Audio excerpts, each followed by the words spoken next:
Welcome back to the Road to Max Damage series, the best progression series on Reboot, where we go for the most difficult upgrades that most players are not willing to go for. We're already at episode 6, and this is one of the most content-filled episodes to date. So with that being said, let's get right into it.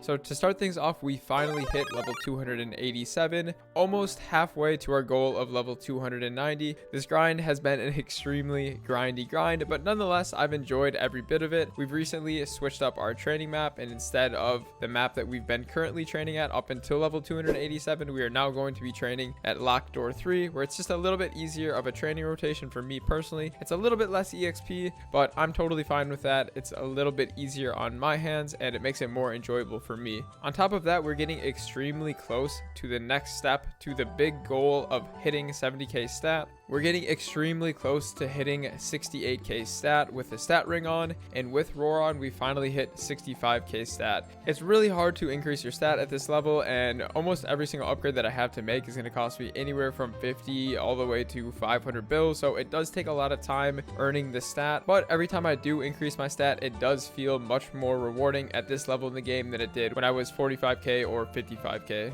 So one of the biggest reasons why we actually were able to get closer to 68k stat is because we actually hit a book. We finally hit a book. I think this was on our 127th will run, about 2.5 years. Some of those runs were on mules, but no more than 5 or 10. So anywhere from 110 runs on my main to 105 runs, give or take. So it was quite a bit of time, but we finally got the book, and that's all that matters. We did end up getting an extremely good flame. I'm pretty happy with 82 and 6. I might flame this down the line in the far future, maybe sometime after we do Eternals and finish a bunch of other stuff. But right now, this flame is a complete settle for a very long time, and yeah, I'm super excited. This book makes us 4 set now, so we did gain that crit damage bonus set effect gives. On the top of that, we finally made that upgrade in our stack force to 280 sacred power. Super excited about that, getting close to 290, which means that we can start actually practicing calling and doing a bit of damage in P1. On the top of that, we also star forced our Twilight mark to 22 stars, and we also cubed it for 30% strength. I held off on star forcing my Twilight mark for an extremely long time because I was hoping that I was going to potentially hit a berserk, but it's been about 8 months and I haven't hit a berserk yet, so I was totally fine with star forcing this Twilight mark. It was extremely cheap as well. It only cost me about 3 or 4 bill, and the potential only costs about 4 bill as well, so super happy with that. It does get me the Dawn set effect, so it was quite a bit of a damage upgrade as well, and because the flame on this is 88 and 6, it did end up giving me stat over my Sweetwater monocle as well, so super excited about that. So now that we've started with all of the good upgrades that have happened, this video is going to take a little bit of a turn into the bad things that actually happened. Right after we ended up star forcing our Twilight mark to 22 stars, we ended up getting an eye patch drop. It's been about 6 months since I've seen my last eye patch, so I was really excited about this, and eye patch is one of the best upgrades that I can make currently because I am using a 21 star Sweetwater monocle. Unfortunately, when we did star force the eye patch, it did end up booming relatively quick. So on the bright side, at least it was cheap. I think it only cost me about 4 or 5 billish, so at the very least it was cheap.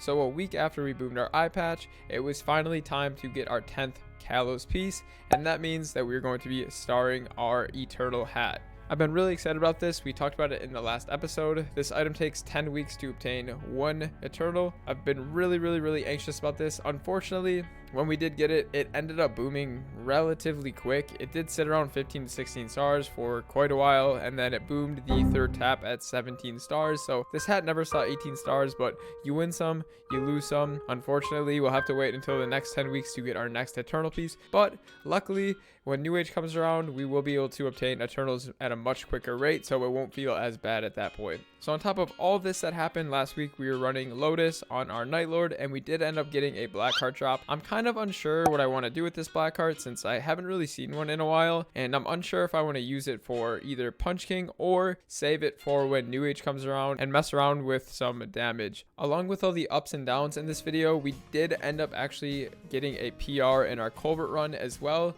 we ended up hitting 24k in Colbert, and this was without quite a few buffs. We also don't have a black card on as well, and we're using 4-set with CFE and Dreamy Belt. Our past PR was 24.3k with a black card and with event buffs, so that just goes to show if you do practice your rotation and you do make quite a bit of upgrades that you can increase your Colbert by quite a bit. I think if we got an emblem and a black card and we were on event buffs, I think I could have a potential shot of pushing 30k Colbert, but until that time comes, we'll have to see and find out. And in terms of future plans or future content that I want to do, it pretty much stays the same as the last episode. We're still farming for 500 bill for the cube sale to double prime our weapon. We're still going to be pushing level 290, and obviously when New Age comes around, it's going to be super exciting to actually farm all the 6-job materials and see the amount of final damage that we do gain. And hopefully you guys are excited to see this progression as well. New Age is going to be such a hype update, and I'm so excited to actually see all the changes and all the new implementations into the game, and excited to see you guys make all your progressions as well in the 6-job system. But with that being said, guys, that is going to wrap up the road to max damage episode 6. The series has been flying by. We're already 7 months into the series, kind of crazy from where we started to where we're at right now, and it kind of just shows that even when you're at the end game level, there is still quite a bit of room to push the limits of where your character can go. And I hope you guys have also been enjoying this series as well. It's been a lot of fun to make.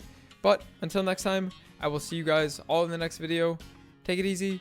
Peace.